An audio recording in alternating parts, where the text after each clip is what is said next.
बोरही अम्मा का घर अब एक नई जिंदगी की मिसाल बन चुका था। हर तरफ खुशी थी। पिंको और उसके दोस्तों ने सिर्फ एक घर नहीं बनाया था, बल्कि एक दिल भी जीत लिया था। अम्मा अब हर रोज बगीचे में बैठकर सूरज की रोशनी लेती, दुआएं देती और दोस्तों के लिए मिठाइयाँ बनाती।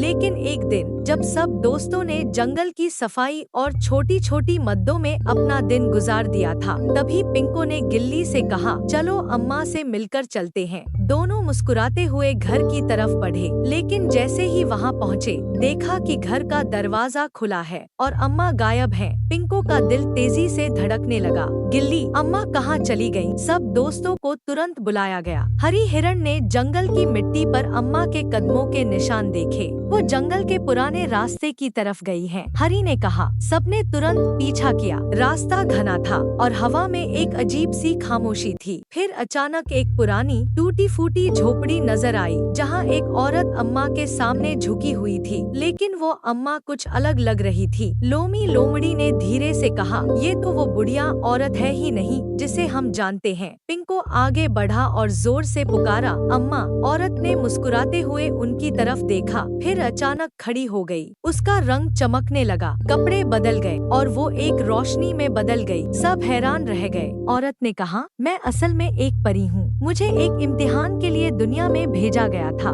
देखना था कि क्या कोई बिना स्वार्थ के किसी की मदद करता है। तुम सब ने मेरी मदद की, बिना किसी लालच के। तुम सब इस जंगल के असली हीरो हो। पिंको, गिल्ली, लोमी, बाबू और हरी सबने एक दूसरे की तरफ देखा। उन्हें यकीन ही नहीं हो रहा था। परी ने कहा, जिस बुढ़िया औरत की कहानी गिल्ली ने सुनाई थी, वो कहानी मैंने ही उसके मन में डाली थी। तुम सबने जो किया वो सच्चे दिल से किया। अब मैं तुम सबको एक तोहफा देती हूँ। उसने हाथ उठाए और सबके पास छोटी छोटी जादुई चीजें आ गईं। पिंको को मिला एक सब्जी काटने वाला चाकू जो कभी ना टूटे। गिल्ली को मिला एक जादुई झोला जो हर जरूरत की चीज से भरा रहे। बाबू को मिला एक हथौड़ा जो किसी भी चीज को तुरंत ठीक कर दे। लोमी को एक ब्रश जो हर दीवार को मजबूत और सुंदर बना दे। और हरी को एक दवाओं की किताब जो कभी पुरानी ना हो। परी ने मुस्कुराकर कहा, अब तुम सब जंगल के रखवाले हो। किसी को मदद चाहिए होगी तो वो तुम्हारे पास आएगा।